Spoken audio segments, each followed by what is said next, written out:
ජනාධිපතිතුමා තිබ්බන ඉෆ්තාර් ප්‍රෝග්‍රෑම් එකක්. දැන් ඉෆ්තාර් ප්‍රෝග්‍රෑම් එකේ මං හිතන්නේ නියෝජක කතානායකතුමාත් ගියා. දැන් ආවද අරාබි රටවල් වල තානාපතිවරු කවුරුත් ආවේ නැහැ.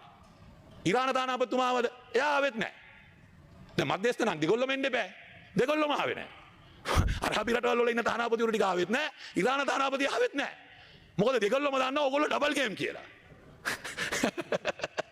ඒකයි දෙගොල්ලොම ආවේ නැත්තේ. මොකද එක්කෝ කාගේ හරි එක පැත්තක ස්ථාවරයක් ගත්තා නම් කවුරු හරි එන්න බෑ. එක්කෝ අරාබි කාරයාගේ පැත්ත ගත්තා නම් අරාබි කාරයෝ ටික එන්න ඕනේ. එක්කෝ ඉරානේ පැත්ත ගත්තා නම් ඉරාන තානාපති එන්න ඕනේ. දෙගොල්ලොම ආවේ නැහැ. මොකෙක්වත් ආවේ නැහැ. ඇයි ඒ? මොකද ඒගොල්ලෝ දන්නවා ඕගොල්ලෝ ඉන්නේ ඩබල් ගේම් එක. අරෙන් ඊශ්‍රායලෙත් එක්ක ඩීල් දානවා. ඊශ්‍රායලේ කටාරයට ගැහුවම ඒක හෙලා දකින්න බැරි වුණා.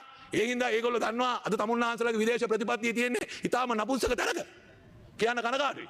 මොකද ඕගොල්ලෝ වගේ මේ රටේ වාමාංශික ව්‍යාපාරයේ ප්‍රතාක යෝධයෝ විපක්ෂයේ ඉන්නකොට අධිරාජ්‍යවාදය ගැන බ්ලෝක බලවතුන් ගැන අපිට දේශනා දීපු අය අද මේ ආණ්ඩුවක් කරනකොට අපිට පේනවා කිසිම ආකාරයේ ඒ ප්‍රතිපත්තියක ඉන්න බැරි තත්ත්වයක් උදා වෙලා තියෙනවා.